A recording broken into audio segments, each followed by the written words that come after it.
Yes, that's right. It is your boy, Fly Guy Kai, aka the captain, aka the main character. I'm back. It took a little while. Why? Because I was not happy with how. Oh, hold on. Let me get that. I was not happy with how the videos. Some of the videos kept lagging. Some of the videos kept like it would just be choppy in the video. The audio was fine, but it was the video. So that's why the last episode you could only hear the audio. Like I just put the picture up, only hear the audio. That was audio only. I was trying to figure it out, and then with I'm using OBS Studio to record my stuff. And with what I had, I kept looking up stuff. It was like, yo, you need like 16 gigabit RAM because that's what most podcasters have, and this and that. So I was looking up different towers, landed on a tower, kind of expensive, yes, but you have sometimes it's gonna cost a lot to invest in yourself to do things that make you, somewhat happy, or you're kind of into it. Like you kind of get into that feel, that mode with it. Like you enjoy it, and you know, recording stuff, videos, writing. As you can see, I've invested stuff into writing. I've got writing books down here, manga and anime stuff. I like that, collecting stuff. So there's that, and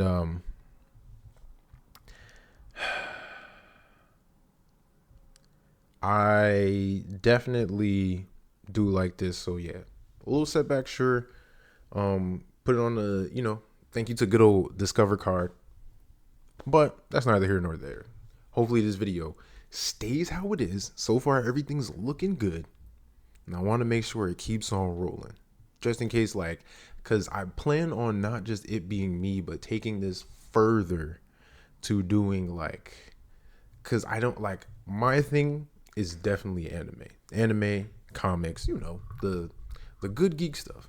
But then it's also music. There's also movies that come out. I do play games, so I might make a different YouTube channel with like my game recordings on there. Fly Guy Gaming, look out for that. And yeah, just keep on being creative because that's what I like to do. I like to be creative. It started out as drawing only, and then drawing and just like thinking of different stories, and then now it's fully going into stories, but then it's also going into videos. It's going into uh yeah, videos, world building, podcasting, show, whatever they want to call it. That that is what it's getting to. Good old order. Oh yes, the drink of champions, and it's got some hydration sources in there. Okay. So let me.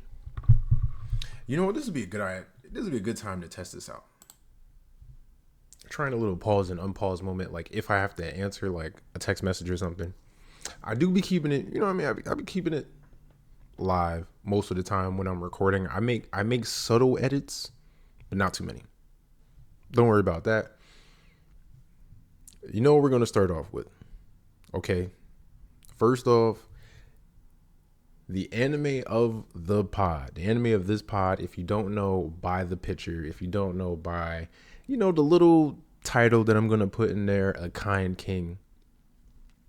Anime of the pod is Kanjiki no Gash Bell, aka Zatch Bell. Now I'm gonna get into it, give you the summary, and give you the relation to it. But first, we do the holy trinity of health checks, right? We got physical, we got spiritual, physical, and then mental, emotional. So spiritual, like I always say, Yahshua, God, love them both, got my back. I appreciate everything, and I more and more I've always appreciated God, and I've always appreciated what Yahshua has done for me, but I'm sort of like, as the days goes on, I get more and more appreciative of what they do for me, and not just for me, but for everybody, don't want to get too preachy, but I really love God and Yahshua. And in that department, as far as like spirituality and stuff, I'm good. And believe it in myself too. Because you have to believe in yourself too. That spirit that's inside of you, that essence that's inside of you that makes you you. Not this body, but the identity, the existence that is driving the vessel. That is what you got to believe in. All right. So it's good to believe in the Most High, but it's also good to believe in the inner self. Now we gonna get to the physical, because boy, see my eyes open big, just like Get Out. Calisthenics. What was today? Calisthenics day 26. All right, day 26. Today was abs. Believe it or not, abs was killing me. All right, abs was killing your boy. And this whole week, I'm not going to hold you. I won't even lie. This whole week has been challenging. The whole week, it started off, right? Because this is week 4. It's getting ready to end after tomorrow with, I think it's a challenge day. I don't even want to think about that. The week started off with, first off, no workout. Cool.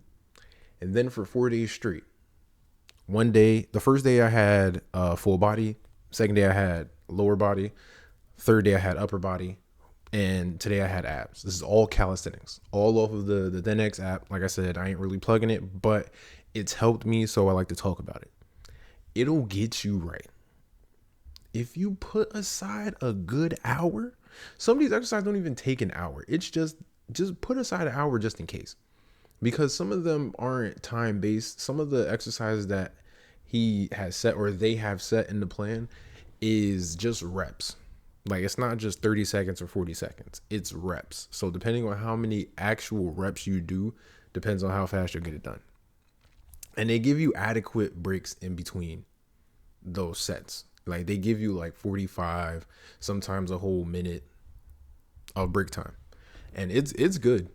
Like, it's good. What's the challenge? Because I wake up early. Because one of my homeboys wakes up early. He wakes up at I think he wakes up and gets to the gym at like 5 or 5:30. I ain't got to do all that. All right. I get up at 5:30 to take 30 minutes, hydrate, either watch something, read something, get on the game real quick, and then put my stuff on and head out to Planet Fitness and then do my stuff there. I do at home, no equipment needed workouts, but I do them at Planet Fitness. Obviously, I'm in an apartment complex. If I'm doing the most, like some of the app calls you to do, it wouldn't necessarily be, you know what I mean? I'd get some noise complaints probably. So to be safe, and because there's more room at Planet Fitness, I do it at Planet Fitness. Yeah, my body has been challenged this week, which I like. It hurt. The glutes hurt. And one thing is going to happen is, 1, the glutes is going to hurt, and 2, your body you're going to feel it, okay? And this is the point at which you have to push through. You're going to reach a point to you're going to reach a point where it's going to be like, damn, I feel exhausted. Damn, my body hurts. Like, damn, do I really want to go in today, or do I really want to do this today? Even if you got to do it at home, do it. That's the point. Like, once you break that point, you're out of there. Because this is that would be your hard part. Because then when you hit another hard part, you're like, yo, what did I do the first time I had a hard part? Oh, I went through it. So the next time you have a hard part, be like, oh, okay, cool. I just got to push, ETS, embrace the suck, and keep going. And it's a benefit too. It's a benefit, man. As long as you don't do the most, that's my thing. Don't do the most. As long as you don't do the most, you'll be all right. You'll be all right. Okay? Don't do the most. Eat right. And by eat right, I mean you don't have to be a bunny or vegan. Just replace some stuff that you normally use. Don't use too much sugar in some things. Cut back on a little bit of salt each time. Like choose lower sodium type of options. Try to replace your milk sometimes. Just stuff like that. Just small stuff, okay? I'm not saying you got to cut out and not eat cake or nothing like that because that's unrealistic. Stick to what works. And don't stick to what's easy neither. All right? Stick to what actually works and what works for you. Because at the end of the day, you're only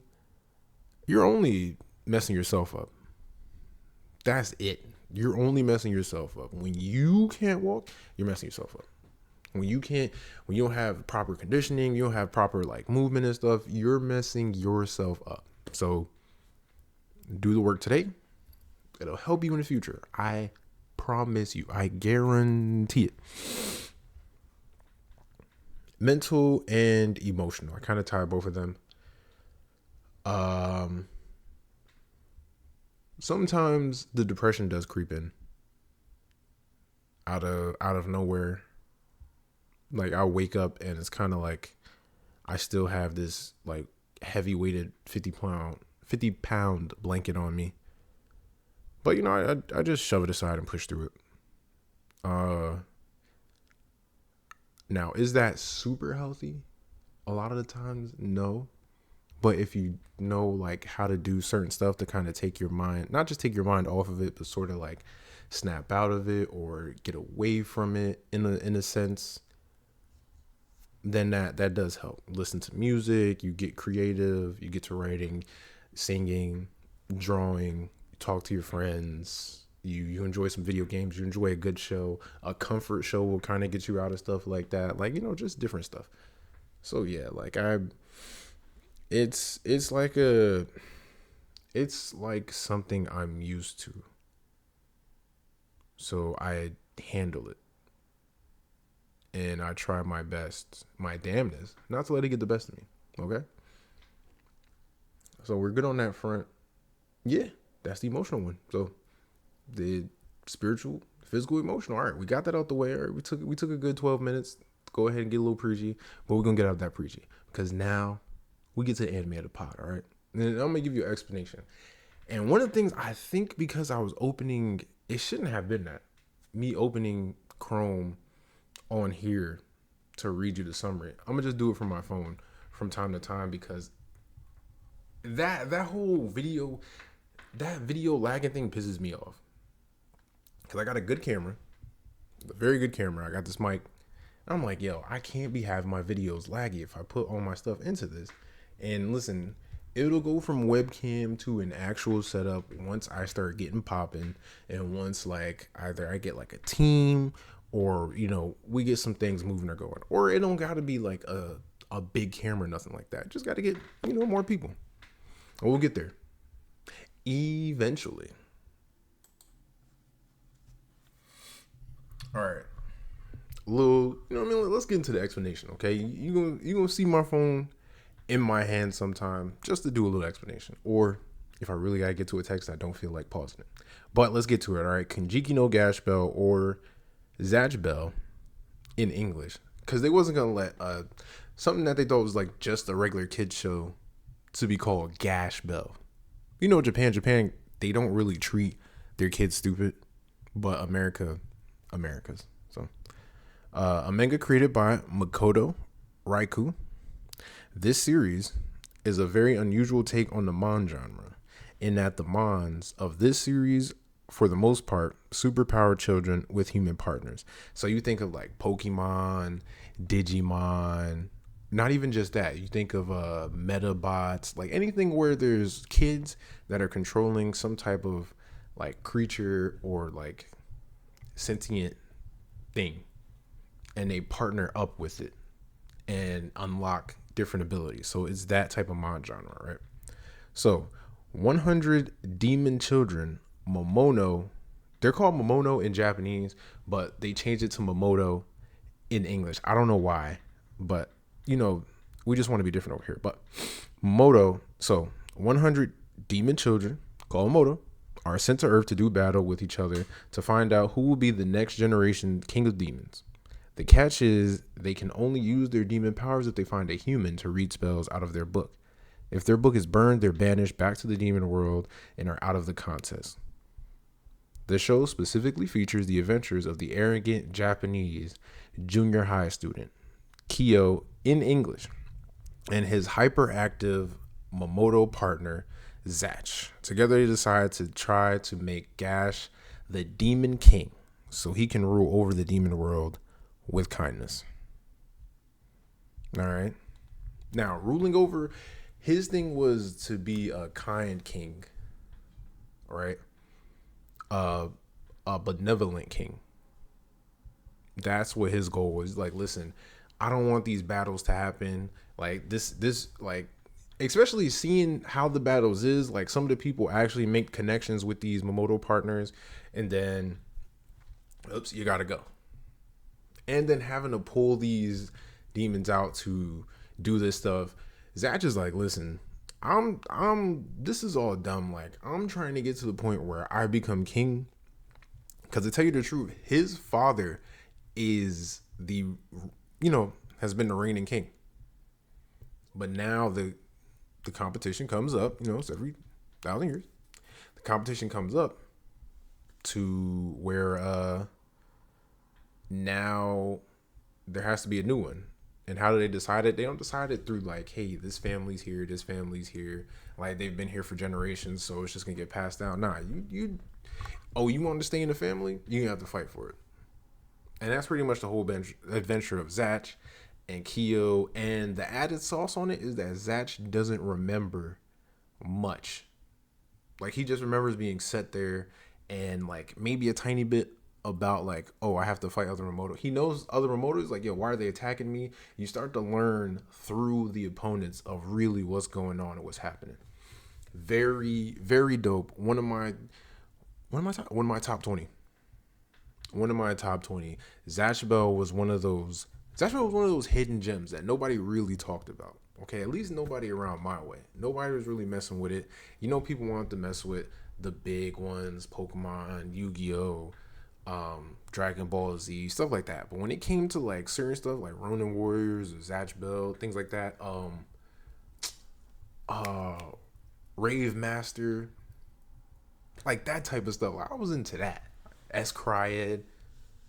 Instead of just doing like the regular popular stuff, which I did like the popular stuff too, but I also paid attention to the other stuff that came out. So I was trying to broaden my anime horizons. You know what I mean? But relating something in Zatch Bell to real life, his goal was simply to become a benevolent king. Or just be a benevolent person. Somebody that was getting in a high enough position to make change the right way. Be kind. Okay, we know how things are around, and we know how, demonic, bad things are in the environment, but to be in a position to have an effect on that is good. And for me, if I can get into a position where I'm high enough to make some type of positive change, then I want to make some good change. Whether it's on a small scale, whether it's through this, whether it's through my writing that I'm doing, whether it's whatever I create. Yeah, that's the goal, to be a benevolent creator. All right. Creativity is next to godliness. You have to understand that creativity is next to godliness. What is the grand creator except the grand creator? All right. And now, on to my next topic, Marvel Rivals. Marvel Rivals is a bombshell game. First off, it's free. Second off, it has Marvel characters in it. And it's not random characters, it's characters you know. They chose specific ones too. Ones that except for Squirrel Girl. Squirrel Girl, Jeff the Shark. Luna's won that specifically for the game. But the other ones, you've seen them in some capacity as far as like either animated or in live action. Dope It's got your usual three. You got your attacker, you got your tank, and then you got your support. All right. And me, I have no problem being support. My mains, I like to do I like to do a lot of, everybody likes to do top 5, right? My top 5 characters that I'm really using most of the time, my support is Cloak and Dagger and Mantis. My 2 supports that I lean on the most.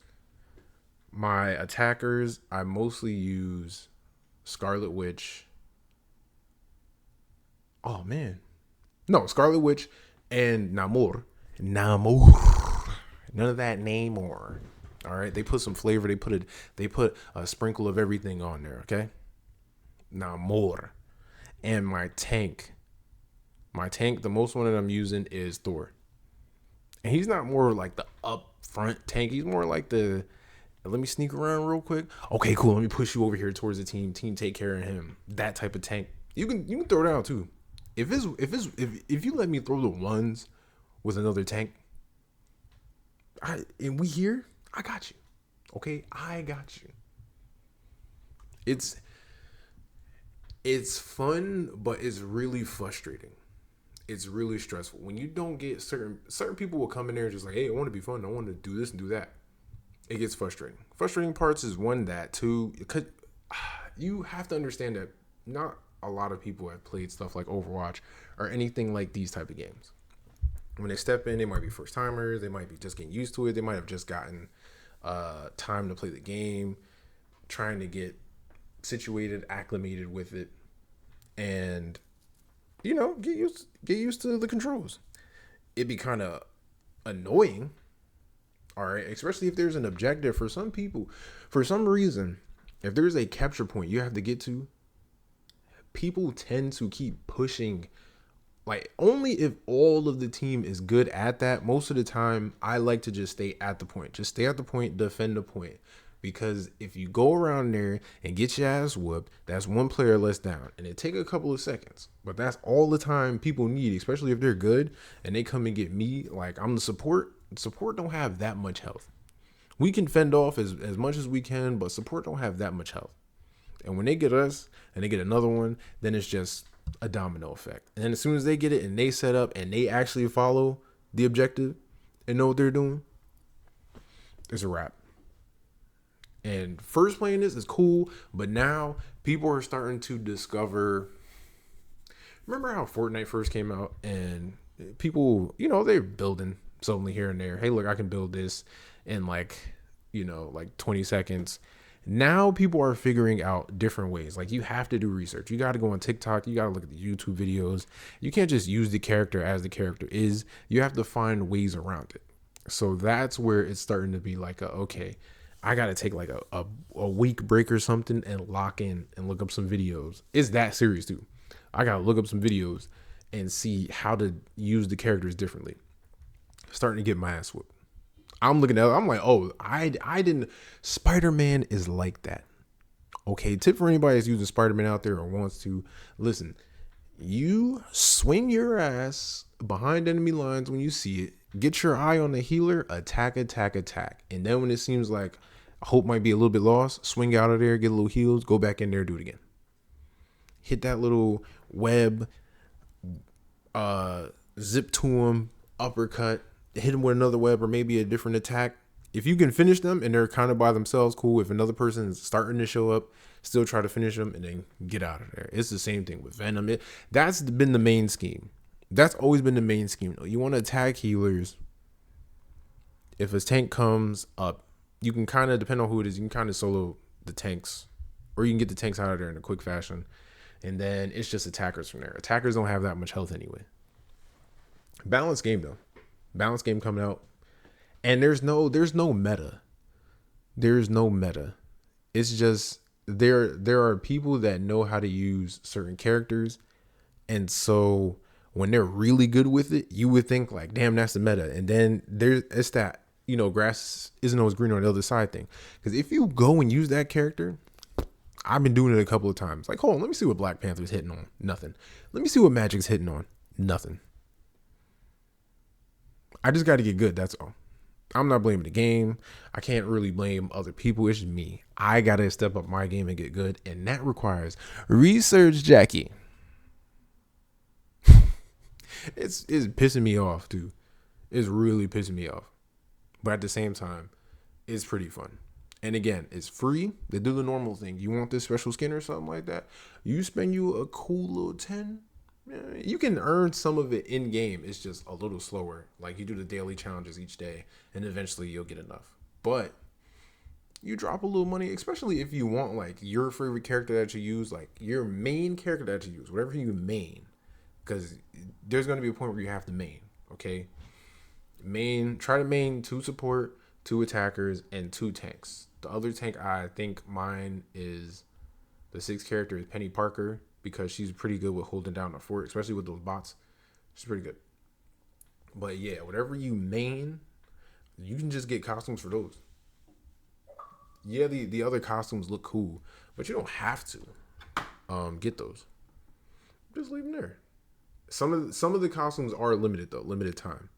Again, not to say like you gotta go and get those. You're not gonna get no special sort of thing for collecting all the costumes, all right?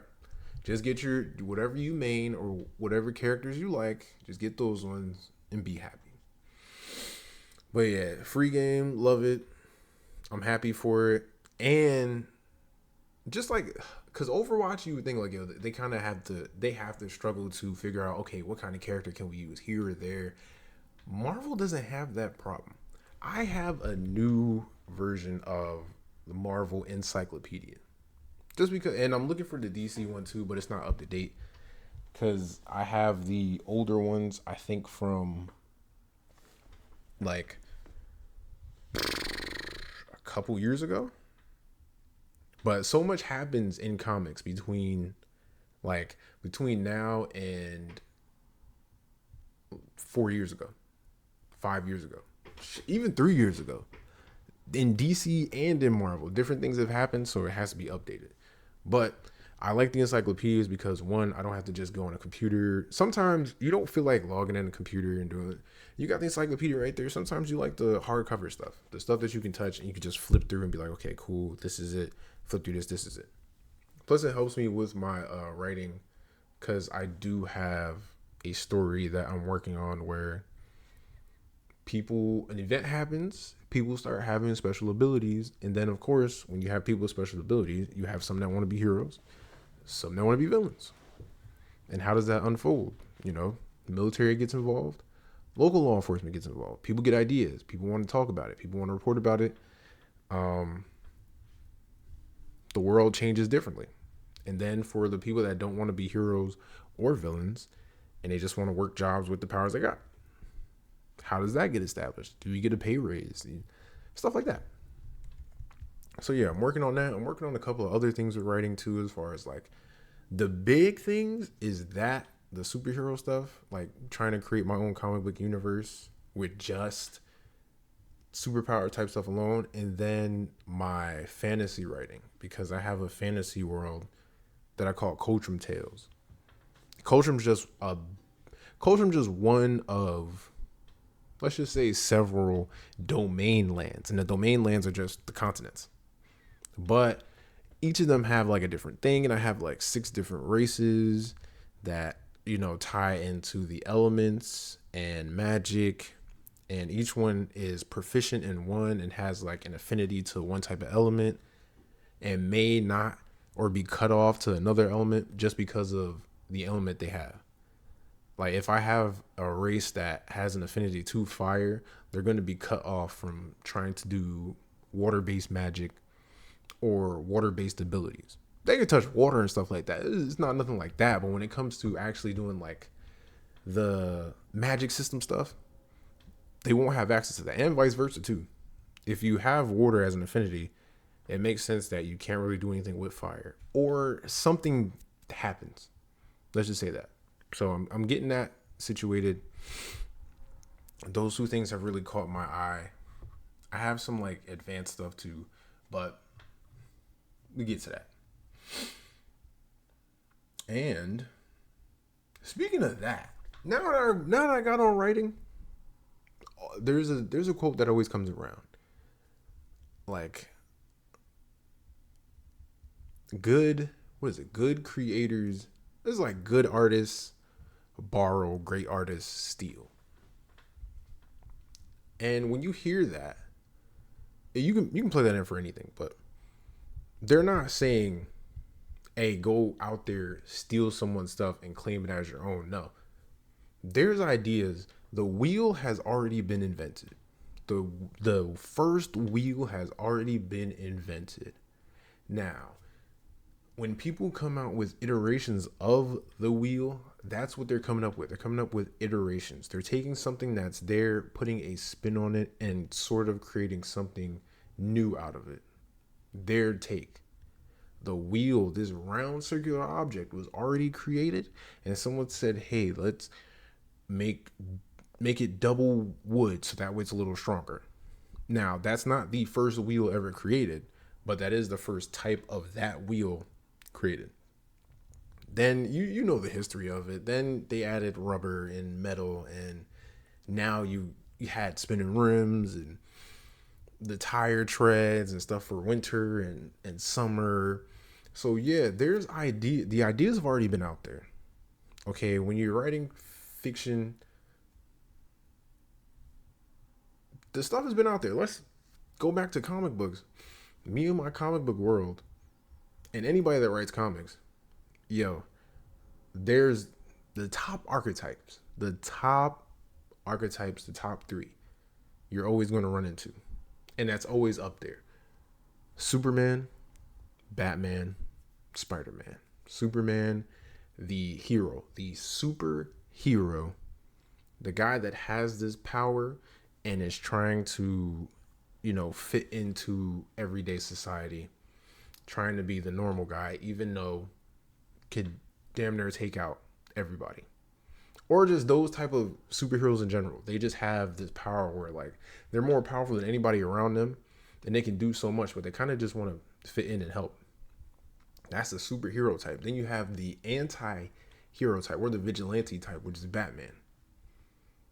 So, and anti-hero isn't like non-hero. It's just like they're heroes, but they take a more brutish approach. Okay, you're not gonna give them like a tap on the head and be like, "Hey, you're done." Nah, Batman's breaking bones, kicking ass. Oh, you don't want to talk? Finger broken.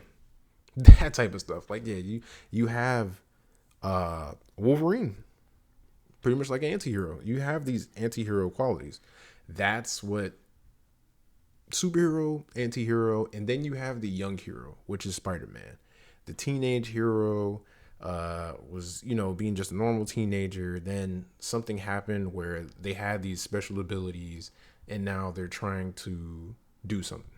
Okay, they're trying to be a hero.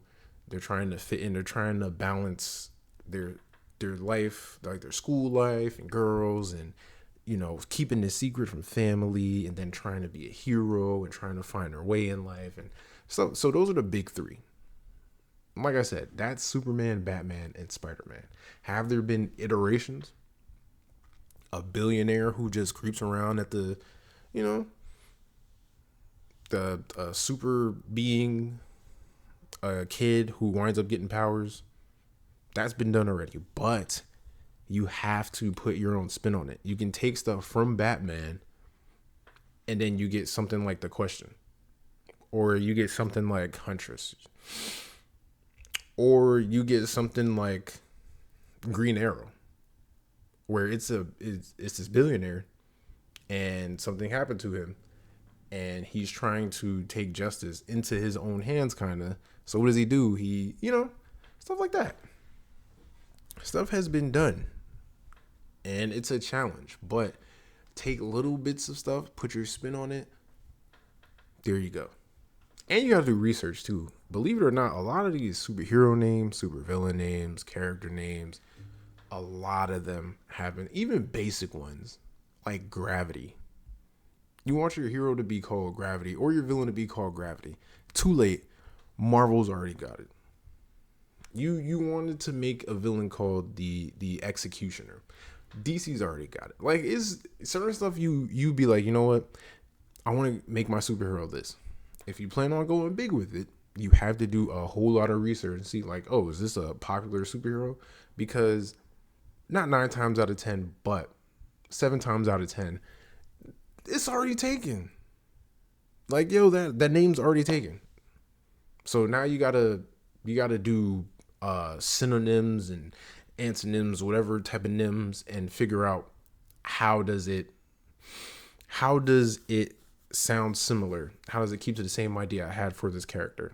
Because it's a bummer when you're starting this character, you're using this name, you've built a reason why they chose this name, if it's the outfit, if it's who they are, you got your whole story done, and then you looking to be like, oh, okay, this character is popping up, and it's super, not super. It doesn't have to be super popular, but the character is popping up, and they're appearing in DC Comics. So yeah, that's the woes. Speaking of woes, Jamie Foxx special. Jamie Foxx came back after he detailed everything that happened. I don't want to say too much to spoil it for anybody, but honestly, within the first 10 minutes, because people will be like, oh, he's got a special on Netflix, probably a comedy special. Not so much a comedy special, but it was just so much of like a special where he was talking to everybody and just letting everybody know exactly what happened with him and, the what he went through with getting really sick and like how it happened and his way of getting back to, not back to normal, but just back to things. Because after that, there's something that's taken away from you. But he seems to be the same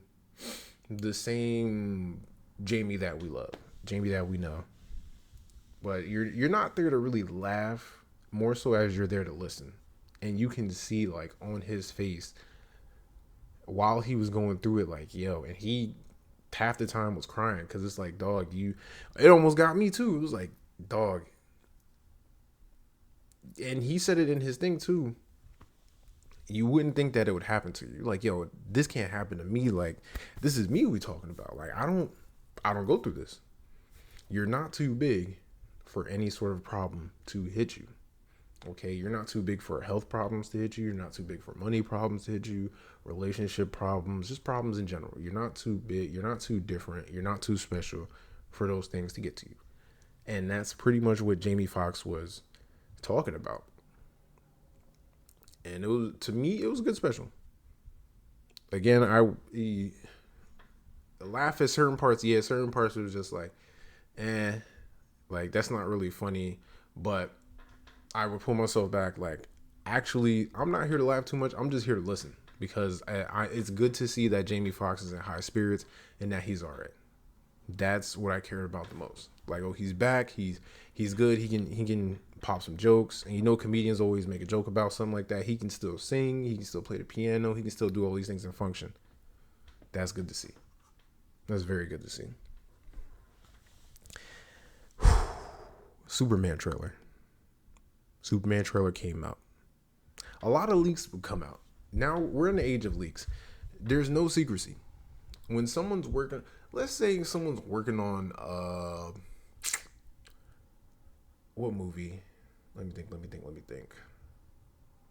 Let's say somebody's working on, I don't know, a favorite Marvel person that you want. Let's say somebody was coming out with like a Storm movie before joining the X-Men. Let's say somebody was coming out with a Storm movie.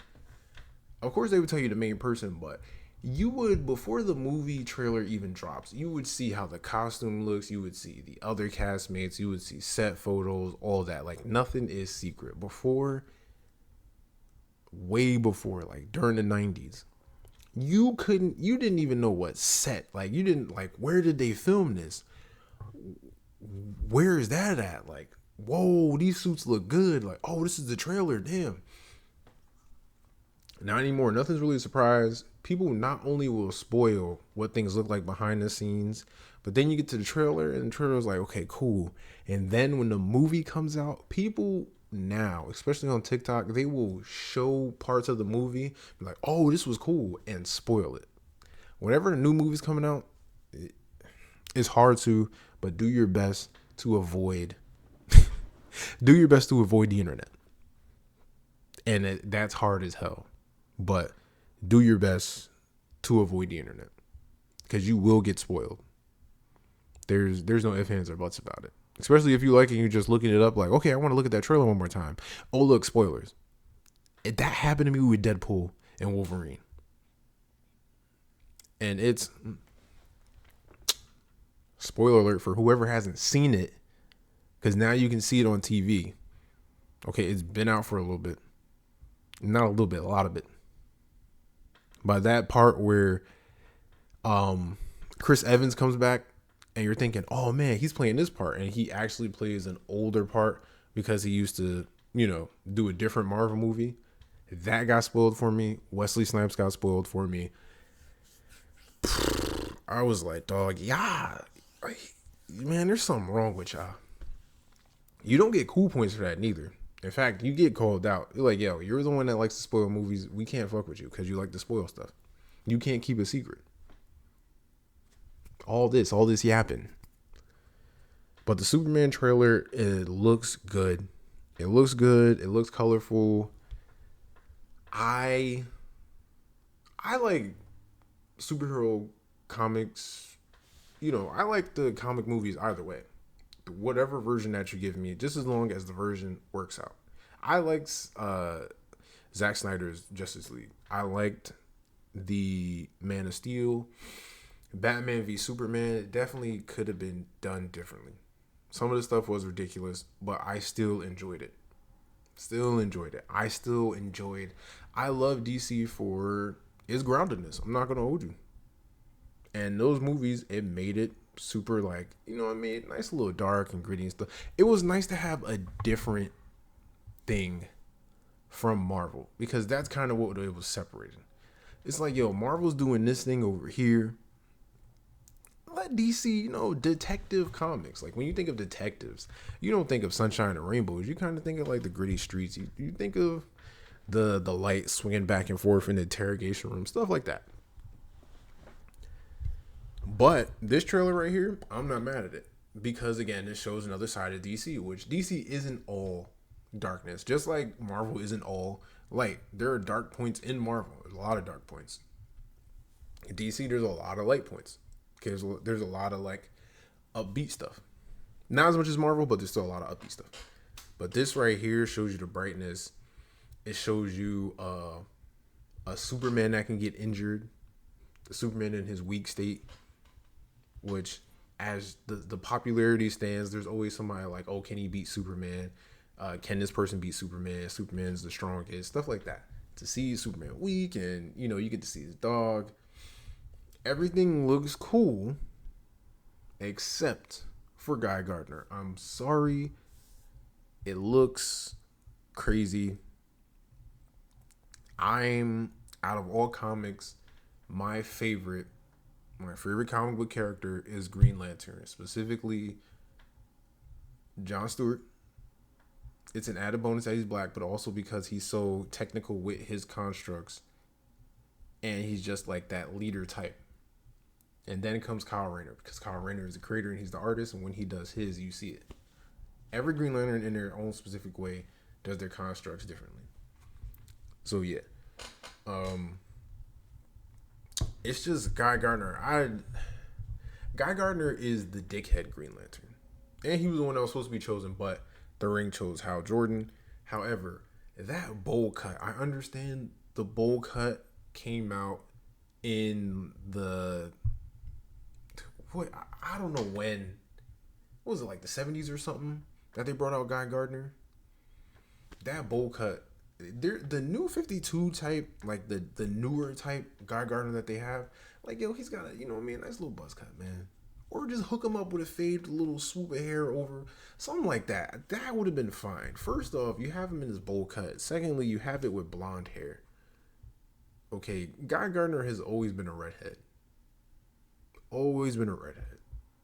Why'd you differentiate from the color? I have no idea. The suit don't even look Green Lanternish ish. I don't know. It doesn't look like something that he would create, because usually they create their outfits with their ring. And Guy Gardner, he did have this like type jacket thing going on, And the jacket they have in there is just, it's got too much like white in it. Like, yo, it's supposed to be green and black. What's going on here? They do have some type of theme that it looks like, but nah. I'll wait to see how it plays out. It does look like the face he kind of made sometimes when you see him, it looks like he's a dickhead. So if the character is accurate, then I may give it a pass. But otherwise than that, I'm still gonna shit on it. Everything else looks good. Hulk Girl, Mr. Terrific. It's good to see Mr. Terrific on screen. Superman and Lois and the supporting casts, Metamorphose in it, and then whatever is kicking Superman's ass, which it seems to be doing a good job with. We'll get to see that eventually. And it looks like something else too. It looks like there's like Lex Luthor's in there, and Lex Luthor looks pretty good. It's a very good step up from Jesse Eisenberg. I'm sorry, Jesse Eisenberg. You should have been the Riddler and not Lex Luthor. If Jesse Eisenberg would have been the Riddler, oh man, that would have been a good cast because he can play that sort of like dickhead know-it-all. That type of, like, if you remember like the movie about Facebook, that like he can play that type of role very well. Give you a whole bunch of riddles, have a little like high pitched thing going on. Because when he was doing his Lex, I was like, dog, you not Lex Luthor. You're like Lex Luthor's little brother or something. We need Lex Luthor. We need the dude from The Game that was on BET, that football show. That bald-headed dude, that's Lex Luthor. Racially ambiguous, like you don't know if he's black or white, but you do know that he's a dickhead and that he has a serious hate for Superman. That man from The Game, that would have been the perfect casting. And there's people that don't really, they're just here for the money. Okay, the people that are behind the studios and all that, they're just here for the money. Can it make me money? All right, man, let's do this and this. They don't have the geeks, the people that do the dirty work. They don't have the geeks that have the knowledge. All right, there's people that do the knowledge, and they don't want those people. They're just like, yo, here's like 3 books. What do you think? And we'll just base it off of that. No, you got to get these people that are on YouTube that know the ins and outs, the dates, the comic book issues where the characters appeared and what's their biggest feat, what's their lowest point, their highest point, their greatest antagonists, who they're cool with, who they're not cool with, stuff like that. Like that's what further movies, not just DC, Marvel too, because Marvel's starting to hit this weird plateau. Avengers Endgame, right up there. And then it's just now you gotta like, cause that was the high point, cause it had all the people, and you had Black Panther, you had so much, and it's like, all right, cool. Like Iron Man's out of there, Captain America's out of there, Black Panther's out of there. Like the characters that the people. Another thing is like you have to choose a younger cast. I get it. You want the big names to pull in the people into the seats, but nowadays there's no, and people said this in Hollywood, there's no movie star, there's no big movie star. Okay, there's people that are good in the movies, there's people that act. You're like, oh, who's acting in that? Okay, I'll take a look at that. Nah, and sometimes people's careers are made when they do good movies, or when they're like first time showing up on a big screen and they pull it out and they do a very good job. Yeah, because let's not forget your boy Iron Man. His name escaped me right now, but your boy Iron Man, he wasn't doing too good. He had an acting career, and then my bad, I gotta itch my foot because it's driving me crazy. But he had a career younger, then got into drugs and other stuff. Then rehab and all that happens. When he was coming back, it was like, yo, this is kind of like your last chance before people just give up on you. And he killed it. He killed it as Iron Man to the point where people were like, yo, we could build something off of this. Killed it as Iron Man. Then he started doing stuff like Sherlock Holmes, which them 2 Sherlock Holmes movies, those are my favorite movies. Some of my favorite movies. Robert Downey Jr. There we go. Robert Downey Jr.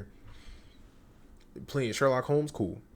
Him playing Doctor Doolittle, but him playing Sherlock Holmes, him in some of them other movies, was doing real good. And then it came to the point where like, yo, he was like, oh, he was such a pivotal character as Iron Man that now they model after him in all the animated stuff, all the video games. You got to have that naggy kind of know-it-all smart ass but the tech guy type of thing going on in whatever you do. And it's the same thing with Nick Fury. Nick Fury back in the 90s used to be just a white guy with an eye patch. And now, because they had Samuel L. Jackson do it, every iteration is black. And that's the one people are mostly familiar with. Yo, my toe is killing me, boss. My bad. Every iteration is, it looks like Samuel Jackson. That's how good. Like, yo, you do that good of a role.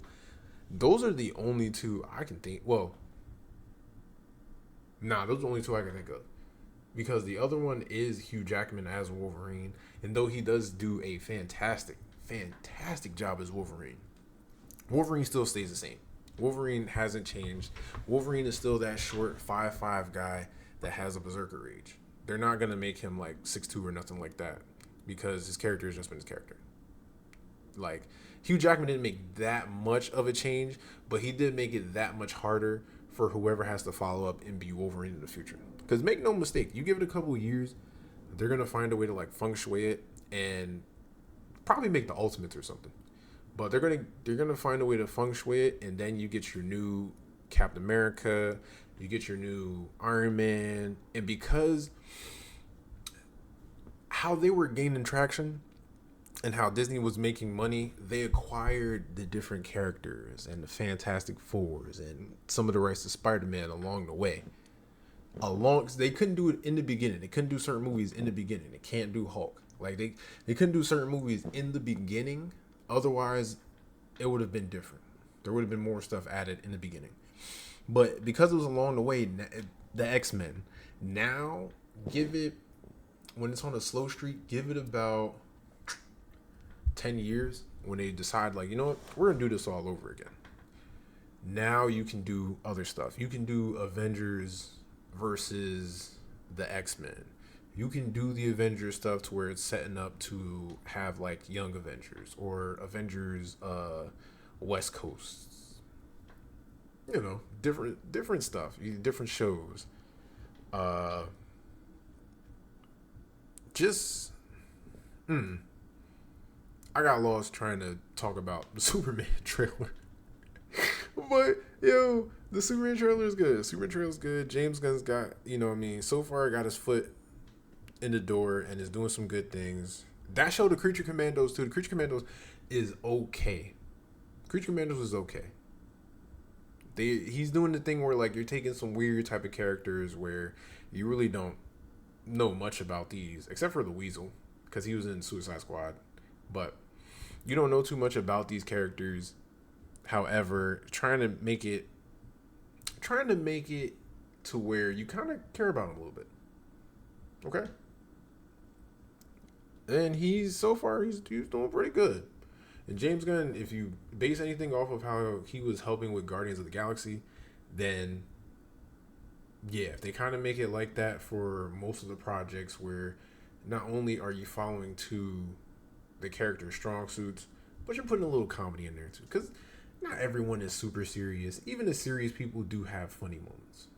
So you got your stuff going here and there. So far he's doing good.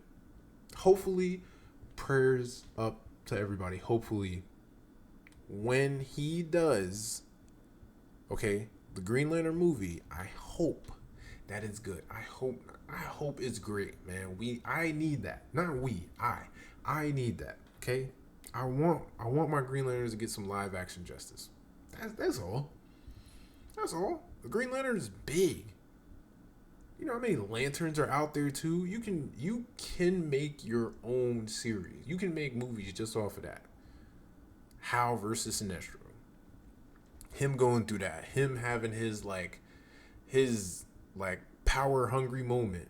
Him having the 10 rings and Parallax taking over. somebody else, John Stewart coming in, and Guy Gardner coming in, and the different lanterns that take over to the Simon Bazes, and Sojourner Truth, who was like a different Green Lantern, but was still like in the far sector, and Kid Green, like stuff like yo, you got not only Green Lantern, you got Blue Lanterns, pretty much the color spectrum of lanterns that each have something different. They each have a different entity that powers it. Then you got stuff like the Gold Lantern. I don't know why they made Gold Lantern, but the Gold Lantern. There was another one too that John Stewart had. It was for like a short while, but that one, like, it's different stuff that you can do with the lanterns. So hopefully they make something good. And last but not least, I got music talk. J. Cole, Jermaine Cole, came out. Not only did he do his 10th anniversary, which, dog, time is a motherfucker. 10th anniversary of Forest Hills Drive. 2014 Forest Hills Drive. 2014 was a year for me. Very challenging. But 2014 Forest Hills Drive, dog. That is a classic album. And he not only did he do the 10th anniversary of it, but he also had, for the 10th anniversary album, he's added 8 more tracks. 8 more unreleased tracks for the album. So altogether, the album is now 21 songs. And out of the 8, there's 5 of them that I like. One of them, Heaven Dancing? Keep Heaven Dancing or something. That one sounds like it was for Born Sinner. And since Born Sinner got like a plethora of stuff on it, he was like, you know what? We'll just throw this, to the side. Otherwise than that, I enjoyed all the songs. It's just the top that I had to choose from, and I'm like, okay, I really like these ones. It's like 5 of them, and it's really good. And it's nice that y'all can't believe everything on the internet. Not only that, but you have to, like, when people were talking, oh man, I can't respect Cole because he apologized to this and that. Then you never listen to his music, and you never got to just the who Cole was, because that's something Cole would do. And people always say like, yo, as loud as you are with the it wasn't really disrespect, but as loud as you are with doing something, like if you saying like my bad or you're apologizing, that has to be just as loud, if not louder. Exactly what he did, and he moved on. People are still trying to give him shit. Man, he can't be in the big 3. Oh, let's take him out. Let's put somebody else in. No, that's not how it works. And you can tell by his work. If you want to take anybody out of the big 3 who does not really compete with them, you have to take Drake out of there. And I love Drake. Out of the 3, that was the first artist that I really locked in and listened to since like that since Little Bit. Songs like that on the mixtape. Come Winter. Stuff like that on the mixtapes, dog. I've been messing with Drake. Room for Improvement mixtape.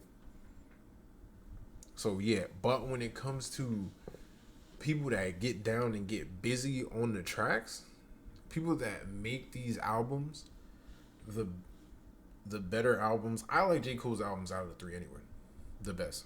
But the ones who make the better albums, if you had to take one out of there, you have to take Drake out.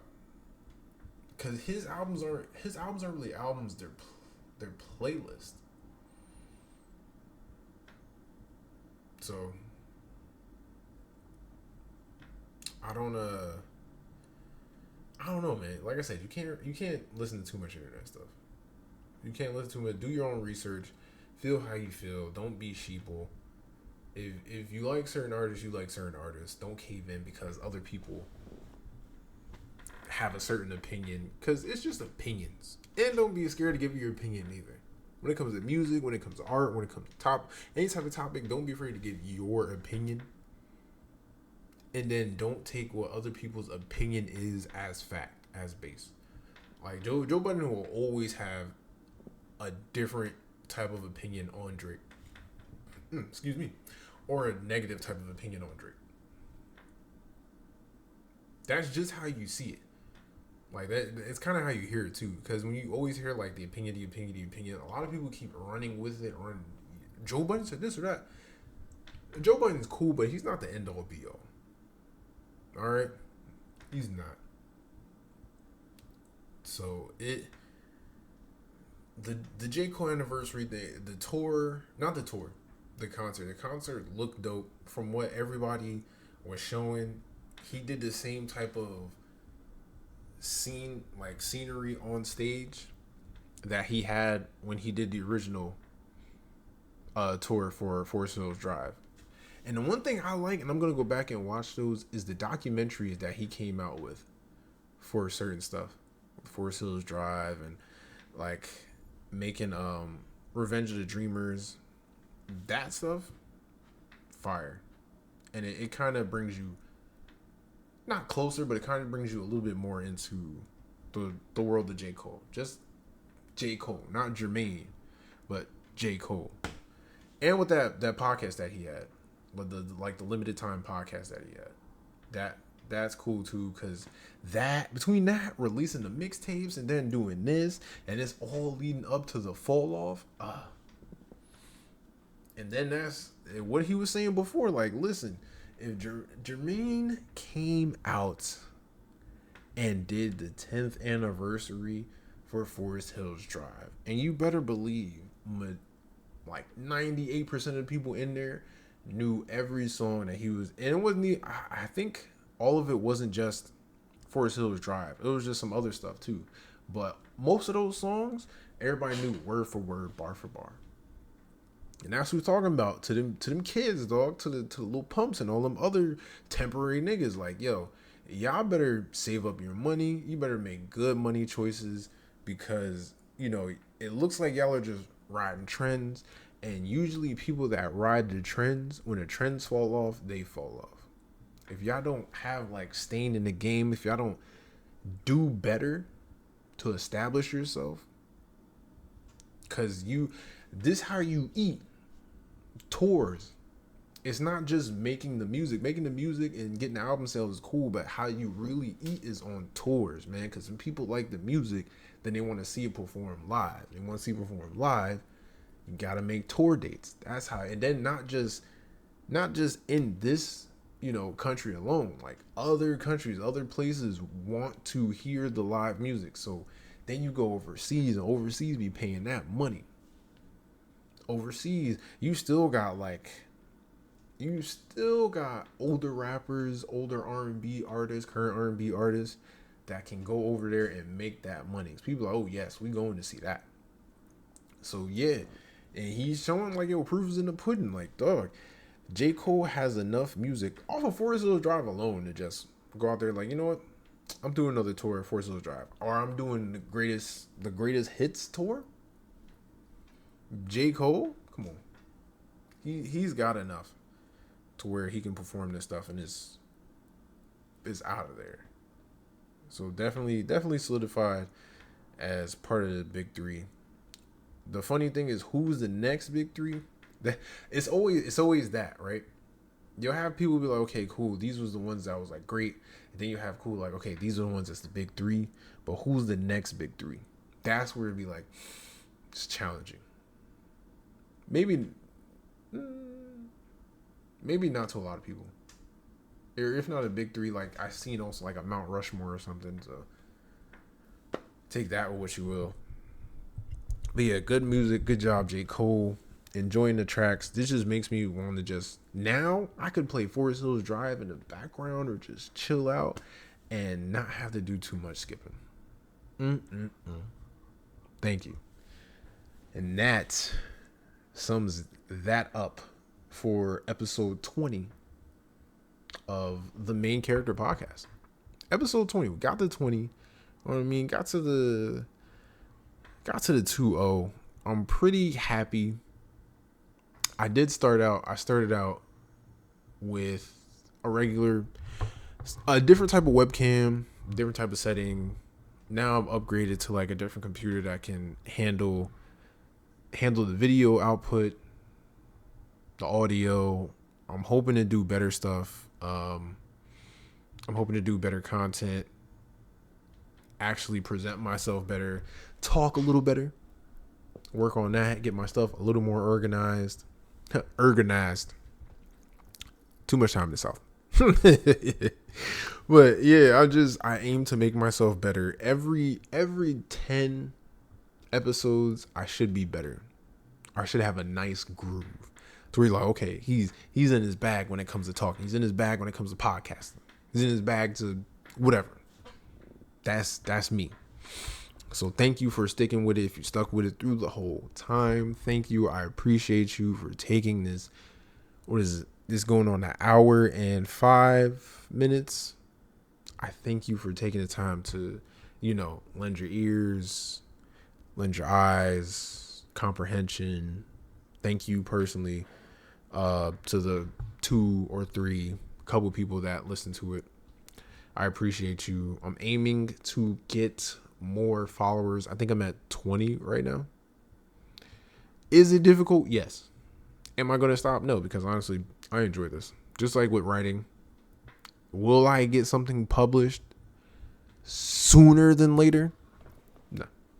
I'm still working on it. But does that mean that I don't like writing or anything like that? Or I don't enjoy the process of world building? No, not at all. I enjoy the hell out of that. Will I get better at Marvel Rivals? Stay tuned for more. But like, comment, subscribe, share, do all the lovely things to get your boy more notoriety. Because with more notoriety comes more opportunity. And that's what I'm here for. Opportunity. I'm here for a little payola. Not dirty payola. All right. I'm not signing my life away for nothing. I'm not signing, hey, promote this. Get you a little bit of money. And it's something crazy. Nah, that's not me. Nah, man, I'm going to do my own thing. Nah, but thank you. Thank you for sticking out the podcast. Tune into episode 21. What will episode 21 be? Who knows? But thank you. See you later.